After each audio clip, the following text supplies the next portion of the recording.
Hello, I'm Ian from Sacred Hearth Fire. There are many different ways to rub sticks, and I'm going to talk to you about how to make and use a bow drill set. And again, with a bow drill, there are many different ways of using a bow drill. So I'm going to keep it simple and not overwhelm you with lots of different options. Lots of other people may have different ways. There is no one way. So, the bow. So I use a rod. It's probably about 15 millimeters in thickness, and it is the length of my arm. It's fairly straight with a slight bend. So I prefer this style of bow. It's light. I don't want it too heavy and clumsy. I find bendy bows a bit cumbersome, so I prefer a straightish bow. And then I cut a notch on each end where I tie the string.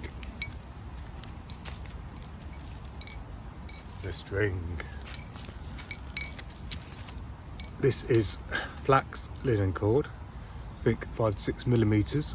It is natural. So for me, it is the most important thing that the string is natural. Doesn't matter what other people say, you can use natural string when learning the bow drill.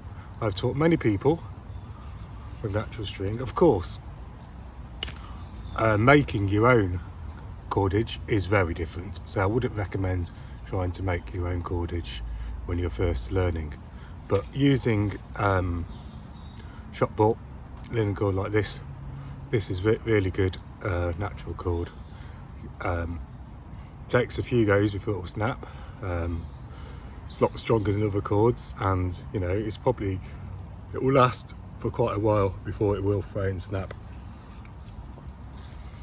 So I simply tie it to both ends. Now, expect everything to work the first time. It took our ancestors thousands of years to evolve and adapt these skills, so it takes a few weeks or even months. Does it matter? Enjoy the process. It's about the journey, that old cliche. It's about the journey, not the destination. And that is my whole practice of friction fire. It is about the journey and honouring the ancestral fire. And the other thing, if you're going to use synthetic cord, you may as well use a lighter. Right, spindle. So I use hazel. In British Isles, it's find it in lots of broadleaf woodland. So the other one I'd recommend is willow. So in this one I'm going to make the set all from hazel. Keep it simple. So good thing with hazel, it grows pretty straight and in a thickness which you want. So this is about 15 millimeters. It's pretty straight. So I'm going to cut a straight section about the size of my forearm. There you go.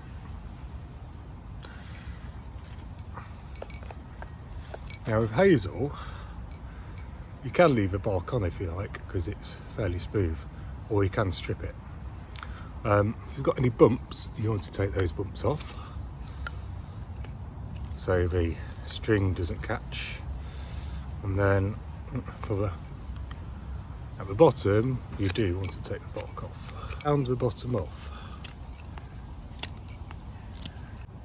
So roughly rounded the bottom off.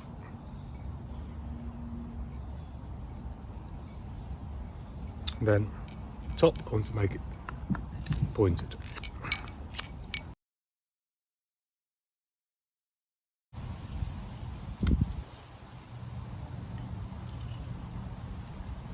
So my spindle. See, I try to have a long-ish tapered tip rather than it just going like that. Spindle. Right, Hearth Board. Again, this is coming from Hazel. This is a bit thicker. That's about, what, 5 centimetres diameter. A section about that big. I want it long enough so I can comfortably put my foot on it and get quite a few fires out of it. So let's cut that now.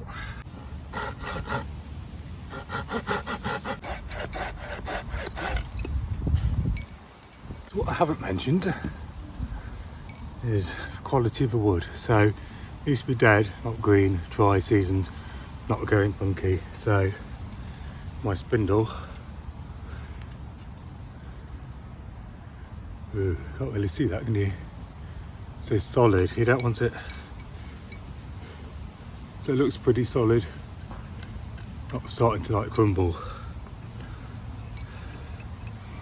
The Hearth Board, you can have it starting to go a little bit, so you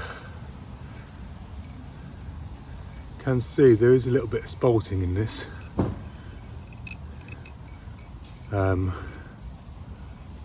Which for the Hearth Board is okay. You just that was really bunky, but it's being dry is important. Just going to clean up, cut that other end off so it's easy to pattern.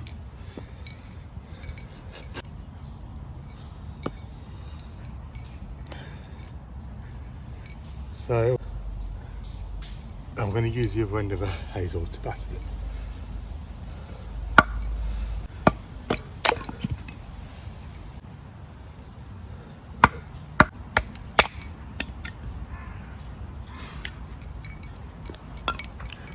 Ta-da! So it's got a bit thicker, so like with an axe you could just carve that flat, because you do want it, you don't want it too thick because then it will take longer to build up the dust. So got a spindle, got a heart baseboard, so that goes into there. So we're going to make a little indentation. So the spindle sits in it. So I'm going to do it about 1 centimetre away from the edge.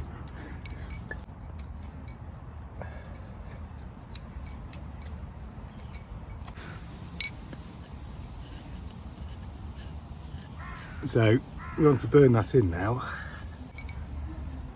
Right, bearing block to go on top of the spindle. So you can use a limpet shell. So limpet shell is really good because there's no friction. If you go in the bronze casting workshop, you can bronze cast bearing block. This is a bronze cast limpet shell which I made myself, which is cool for ritual. A stone with a natural indentation in it. Even a piece of leather. You can also get labradite bearing block made by one of my Insta buddies, Rich from Thailand. That's kind of cool, I guess, a ritual. Or you can use a hard piece of wood, but you don't have to. There's no rule saying you have to use a hard piece of wood. You know, it's quite nice to use something which is personal to you. And also I like using different elements, especially for ritual. So for this I'm going to use a limpet shell. Limpet shells get really hot. So I'm going to use a nice piece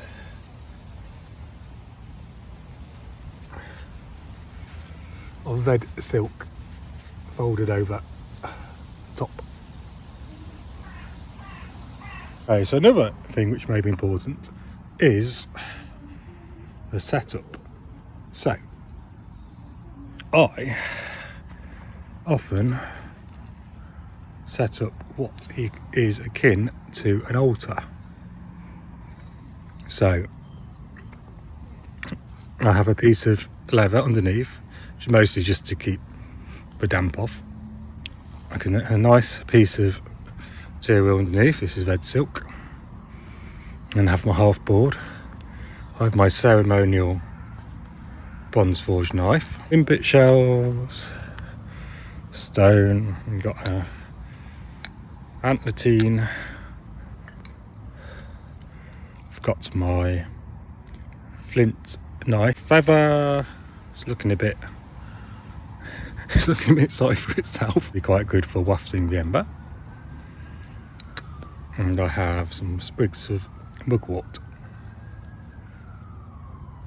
And I forgot to say, you need something to collect the dust and the embryonic ancestral fire. Don't quite need it yet, but this will go underneath Hearth Board and collect dust. So you want something thin. This is leather, meant to be the shape of a leaf, or you can use a thin piece of wood or a leaf. So it just needs to be able to be dry and collect the dust. So my flint knife, I like to make some final adjustments with it. I have made sets all from flint, but I quite like just even using it symbolically, just get in touch with that other parts of our ancestry. You know, stone tools, we're using stone tools for over 1 million years to attach a spindle to the bow. So hold the bow like this with the spindle on the outside, twist it once, I twist it twice, and it's a little bit tight, so you want the spindle tight. So spindle is in. Okay, now place my foot on the board to keep it still. Spindle there. So my foot is quite close to the spindle. Let's put that up. Can you see that? Hold on.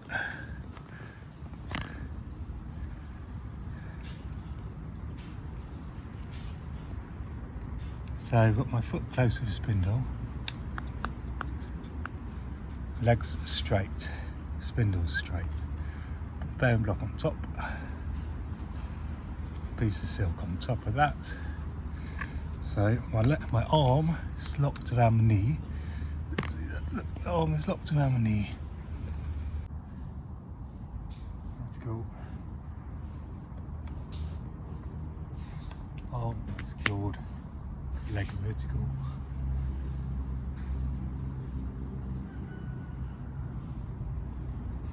Pressing down on the bearing block. Now I'm going to start slowly bearing backwards and forwards. Just rhythmically using the whole arm. Trying to keep it parallel to the ground.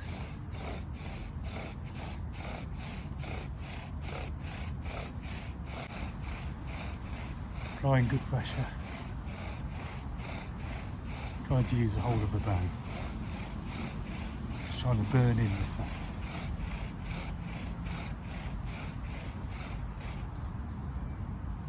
So as you can see, the end of the spindle is burnt in and Hearth Board is burnt in. So now we need to cut a notch. So I'm going to mark a V on here which stops just before the centre. Okay, so that's our V notch.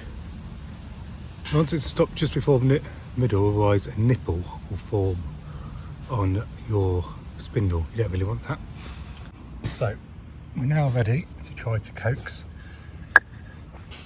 the ancestral fire from out of hiding of the wood. As is told in the old stories, that fire was hidden in wood.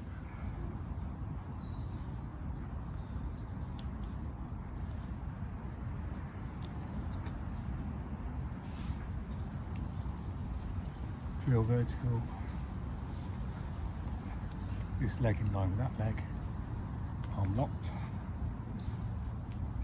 Now just steadily backwards and forwards. It's not a race, we don't need to go fast. We are coaxing embryonic ancestral fire. hear it squeaking, you're not applying enough pressure, so you need to apply a bit more pressure. So by rubbing the two sticks together, you're creating friction, which creates dust and heat. The dust will build up in the notch. So you want to fill the notch up so it reaches height of the bottom of the spindle. So then the hot bottom of the spindle will help to ignite the dust into the embryonic fire. So I'm just using the hold on my bow.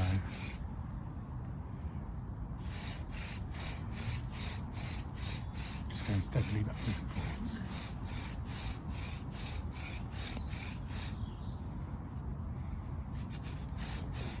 Connecting, honouring,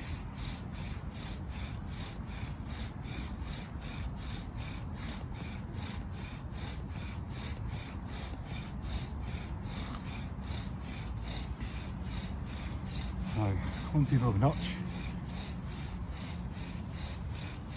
now trying to ignite the ember. So you may want to go a little bit faster. When you see smoke rising, you have coaxed the ancestral ember. So, as always, when filming and demonstrating, things don't always go to plan. This is good as well though, because it demonstrates that, you know, it's not about getting it first time. It's not a race.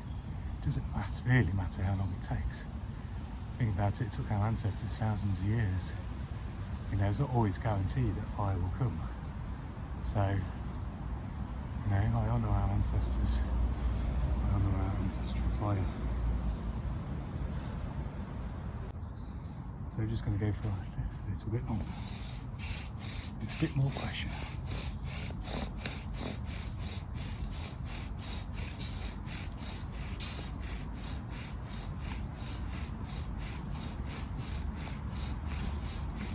Applying more pressure this time.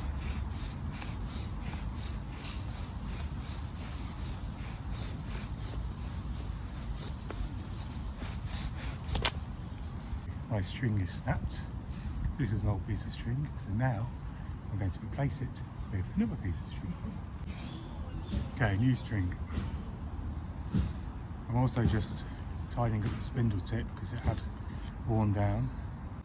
Base is getting a bit deep, so I'm just going to round the top off. Consistency of the dust. It's a bit overburnt. Chunky, so I'm going to not apply as much pressure. Alright, new string. There's a bit of squeaking, so I'm going to apply a little bit more. Using the whole of the bow.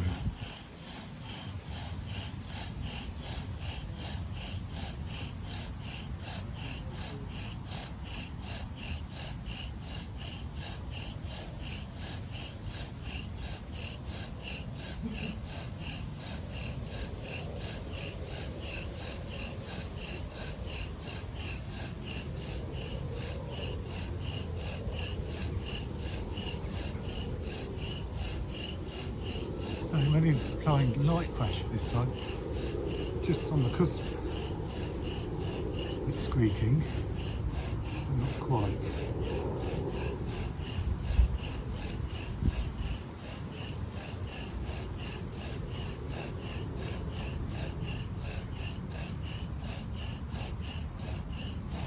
Just going to go a little bit faster.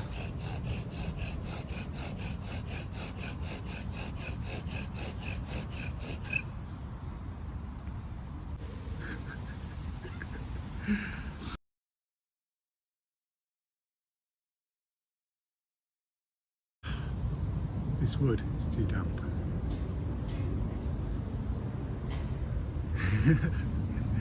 So, shall go and find a drier piece of hazel. I should have been a little bit more aware. Let's try again. Okay, fourth time lucky. So I've swapped for drier Hearth Board, one I've used before, just to honour the ancestral fire. There's no, hopefully here you'll be able to see the build-up of the dust.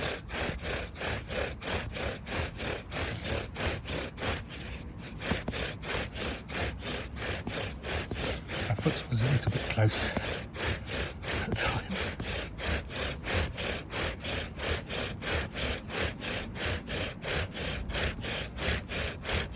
Try and coax set the fire outside.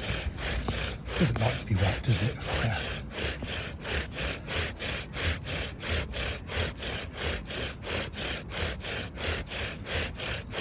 So, using the whole of the bow,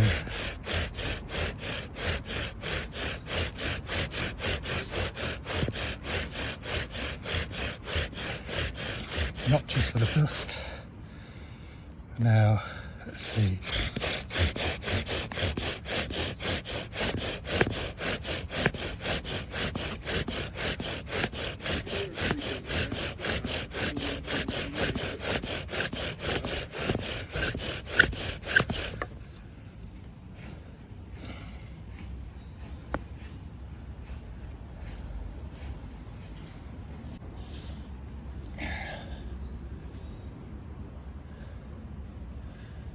Welcome, welcome, welcome the embryonic ancestral fire. Coaxed out of hiding from the wood. And gently prise it out.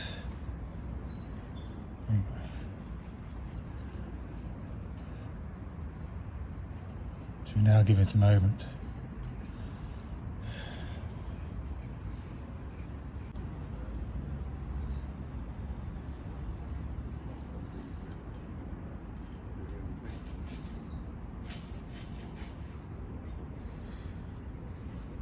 Now needs to be fed tinder and breath. A fairly sizable tinder bundle. This is dead dry bracken. You want it dead, dry as possible, and I line it with fluffy osebay willow herb.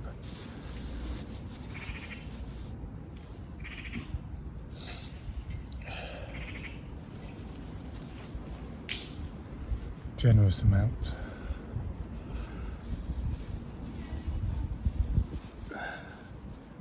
And we gently place the ember into the fluffiness and let it sit a while. It's been probably a few minutes, so it's making away. Now we're going to gently fold under over.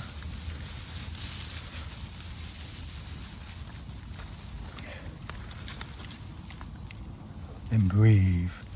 Don't want to squish it. Don't want to suffocate it.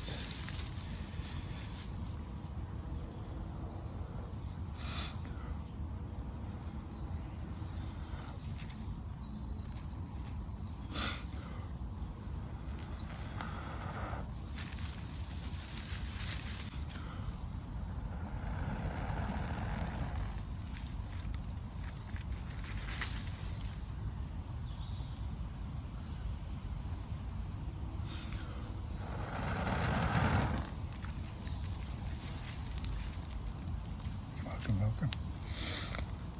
Welcome, ancestral fire.